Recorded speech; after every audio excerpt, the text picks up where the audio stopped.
Good morning class 5। कैसे हैं बेटा सब? Okay, do you remember we were doing this lesson Ravi and his friends? We did 2 pages. Now we will start from the 3rd page. Okay, now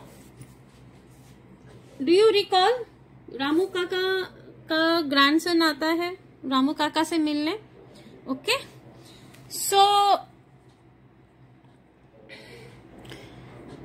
Ramu Kaka tells his grandson कि there are a lot of frogs in the garden.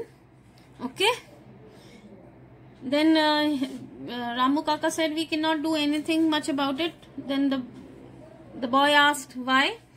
Ramu काका बताता है because जो साहिब की जो बेटा है रवि वो इनसे खेलता है और उनको बहुत अच्छे लगते हैं और वो अपने पॉकेट में लेके उनको घूमता है.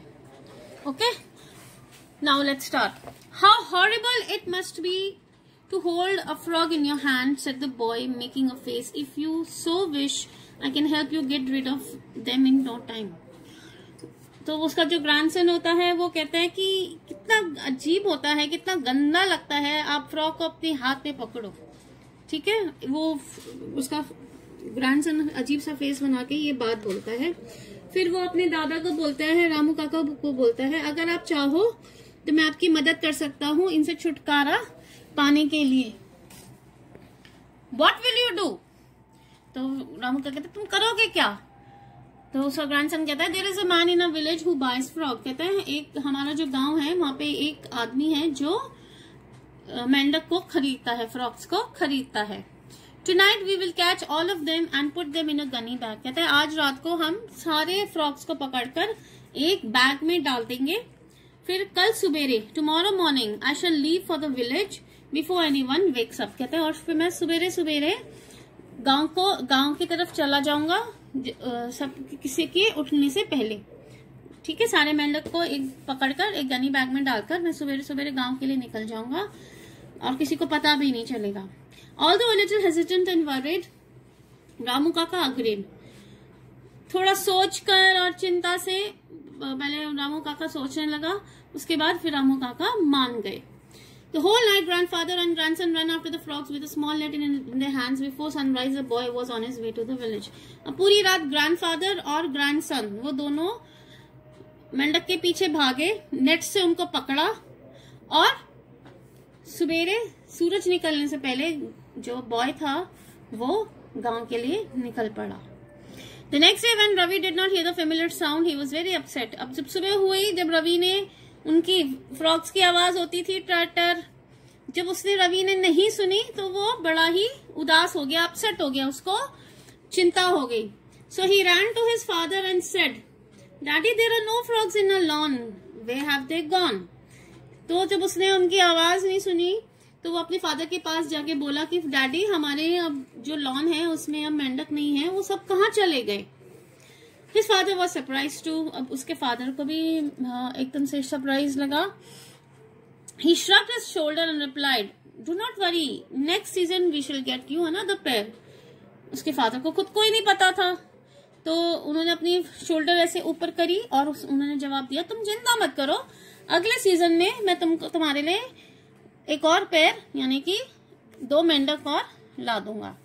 Now Ramu काका's days began to pass peacefully. अब जैसे जैसे टाइम बीतता गया, अब रामू काका के दिन पीसफुली शांति से बीतने लगे. But it was not long before the leaves of his plants began to develop holes once again. लेकिन ज्यादा देरी नहीं हुई थी कि दोबारा से जो रवि काका के जो प्लांट्स थे उनमें छेद हो गया था. ठीक है, Worried, he went to Ravi's father. Ravi's father nodded his head knowingly. The leaves remained unharmed all this time, thanks to the frogs. Now that they are gone, the problem has recurred. अब उसके रामू काका को चिंता हुई तो वो रवि के father के पास गए. तो रवि के फादर बोले कि जब तक ये मेंढक थे, आपके जो प्लांट्स थे वो उनको कोई हार्म नहीं हुआ. ठीक है, अब मेंढक चले गए हैं तो दोबारा से वो प्रॉब्लम आ गई है. Ramu Kaka was shock to hear this. अब रामू काका इस बात को सुन के कि जब तक मेंढक थे मेरे गार्डन में तब तक तो लीव्स में छेद नहीं हुए, उनके जाते ही दोबारा से लीव्स में छेद हो गए, होल्स हो गए।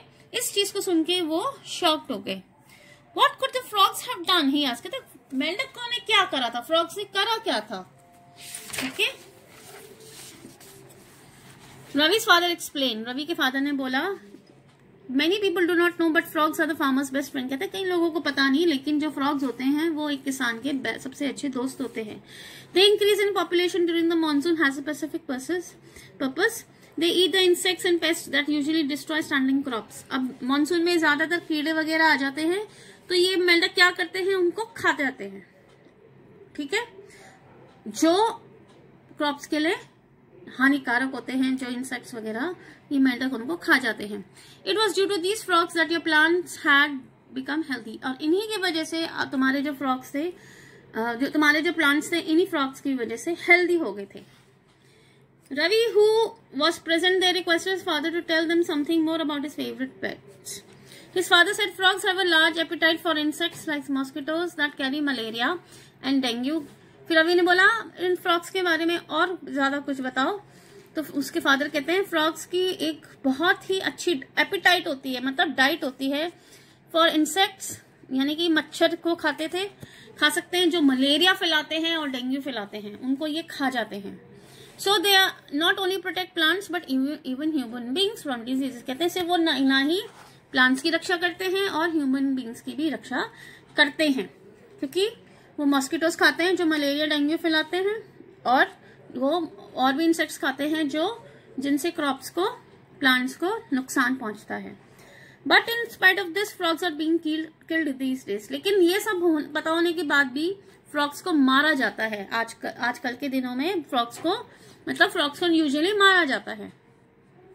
But why should anybody kill a frog? Ravi कहता है फिर फ्रॉग्स को मारा क्यों जाता है, क्यों कोई मारेगा उसको, क्यों मारा जाता है? क्योंकि इन यूरोपियन कंट्रीज, यानी कि दूसरी कंट्रीज में, abroad, not in India, even in India also in some places, but ज्यादातर दूसरी कंट्रीज में फ्रॉग्स के जो लेग्स होते हैं they are considered a delicacy. Delicacy means जो बहुत एक्सपेंसिव होती है और जो बहुत टेस्टी होती है। दूसरी कंट्रीज में फ्रॉग्स के पैर खाए जाते हैं। So large number of frogs from India are exported illegally to these countries. तो इंडिया से फ्रॉग्स को दूसरी कंट्रीज में गैर कानूनी तरीके से, illegally means which is against the law, उनको बेचा जाता है दूसरी कंट्रीज में, ताकि ये लोग टू अर्न क्विक मनी, ताकि पैसा ये लोग कमा सके। और इग्नोरेंट विलेजर्स, और हमारे जो इग्नोरेंट मतलब जिनको नॉलेज नहीं है, वो विलेजर्स हमारे बेस्ट फ्रेंड को ही मार देते हैं। अब काका को अपनी गलती पता चल जाती है और वो उसका शर्म से सिर झुक जाता है और वो अपने कमरे में जाते हैं। द सेम इवनिंग ही ran to a nearby drain. फिर वो शाम को ही जाकर कुछ और फ्रॉग्स ले आते हैं और वो रवि की विंडो जो होती है वहां पे उसको रख देते हैं। जैसे ही आवाज आती है फ्रॉग की टर टर, रवि बाहर आता है और खूब खुश होता है। उसके बाद पता चलता है कि उसको उसके फ्रेंड्स मिल गए हैं। Seeing father and son joyful, Ramu काका gathered courage to admit his mistake. Father और जो बेटा होते हैं रवि, वो खुश हो जाते हैं। फिर रामू काका को हिम्मत आती है कि वो अपनी गलती माने, तो उन्हें सारी बात रामू काका ने बता देते हैं और वो रोने लग जाते हैं। ओके, ऐसे ही उनकी मदर फादर जो होते हैं और सिस्टर रीमा जो होती है रवि की, वो सब कुछ सुन लेती है और रामू काका को चुप कराने लग जाती है। और रवि, आपको क्या लगता है वो कहाँ गया होगा? Where do you think he was? वो गया था, he was busy running behind the frogs. जो फ्रॉग्स दोबारा आ गए थे गार्डन में, उनके पीछे पीछे भाग रहा था और वो अपनी पॉकेट में उनको रख रहा था और सारे के सारे ही दोबारा उसको साथ ज्वाइन कर रहे थे इस गेम में। Now we have done this lesson. You will do this exercise. ये जो है स्टेटमेंट, ये आप पूरा कंप्लीट करोगे। I will send you the lesson. ये पूरा करेंगे and you will do difficult words. Understood? Thank you.